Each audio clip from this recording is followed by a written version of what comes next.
എങ്ങനെ പറഞ്ഞറിയിക്കണം എന്നെനിക്കറിയില്ല. ഒരു പൊളിറ്റിക്കൽ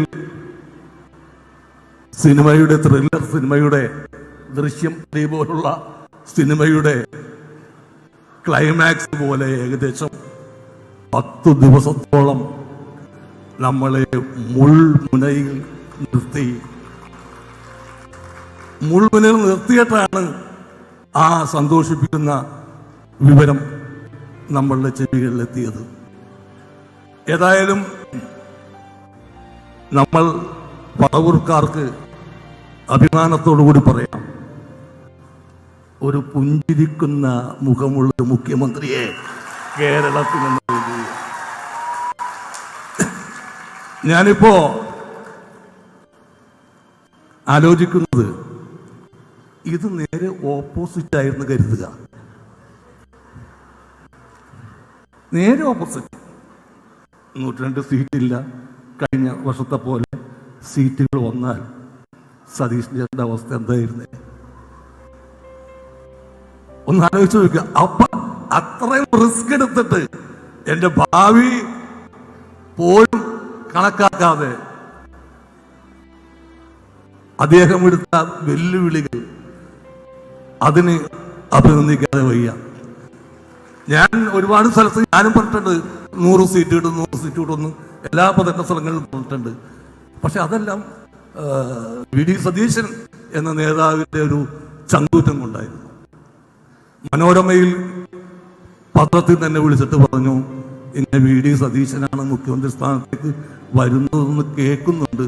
അപ്പോൾ നിങ്ങൾ പരിചയമുള്ളതിൻ്റെ പേരിൽ ഒരു ഓർമ്മ ഒന്ന് എഴുതണമെന്ന് പറഞ്ഞു. അപ്പോൾ മറ്റന്നാളാണ് വന്നെങ്കിൽ ഇന്നാണ് അവർ വിളിക്കണത്. അപ്പോൾ ഞാൻ പറഞ്ഞു, ഹോസ്പിറ്റലിൽ ചെക്കപ്പിന് പോകണം, ഞാൻ ഇന്ന് തന്നെ എഴുതിത്തരാമെന്ന് പറഞ്ഞു. അന്ന് പ്രഖ്യാപിച്ചിട്ടില്ല. അപ്പോൾ പറഞ്ഞു, ഇന്ന് വേണ്ട, നാളെ മതി. ഞാൻ പറഞ്ഞു, നാളെ പറ്റൂല, ഞാൻ ഹോസ്പിറ്റലിൽ പോകണം എനിക്ക്. അങ്ങനെ അന്ന് തന്നെ എഴുതി ഞാനത് അയച്ചു കൊടുത്തു, മനോരമയിലേക്ക് അയച്ചു കൊടുത്തു. അപ്പോൾ അവർ പറഞ്ഞു, ഇത് പ്രസിദ്ധീകരിക്കാൻ പറ്റുമോ? ഞാൻ പറഞ്ഞു, പറ്റും. ഇതെൻ്റെ ചങ്കിൽ നിന്നെടുത്ത വാചകങ്ങളാണ്, അതൊരിക്കലും നിങ്ങൾക്ക് ഫ്രീസറിൽ വെച്ച് നശിപ്പിക്കേണ്ടി വരില്ല. 2 ദിവസം കഴിഞ്ഞ് അപ്പോൾ അവർ പറഞ്ഞു, എന്തായാലും വന്നാലും വന്നില്ലെങ്കിലും ആ ക്യാപ്ഷൻ നന്നായിട്ടുണ്ട്, വനവാസക്കാരൻ്റെ പട്ടാഭിഷേകം. സത്യത്തിൽ അതാണ് നടന്നത്. വനവാസത്തിന് പോവാൻ നിന്നവരെ നിർബന്ധിച്ച് പട്ടാഭിഷേകം നടത്തിയ ഒരു പറ്റം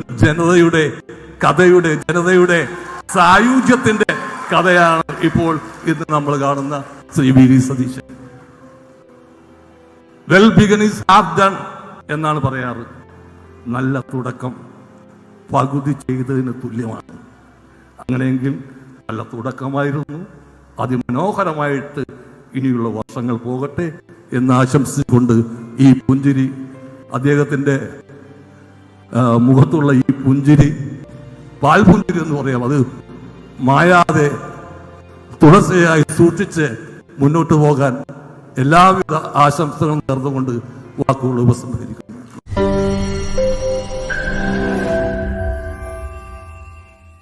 ലോകത്തെവിടെയായാലും ഏത് സമയത്തും 24 വാർത്തകളും ഓഗ്മെന്റഡ് റിയാലിറ്റി പാക്കേജുകളും എക്സ്പ്ലെയിനറുകളും വിശദമായി കാണാൻ ഞങ്ങളുടെ യൂട്യൂബ് ചാനൽ നിങ്ങൾക്ക് സബ്സ്ക്രൈബ് ചെയ്യാം.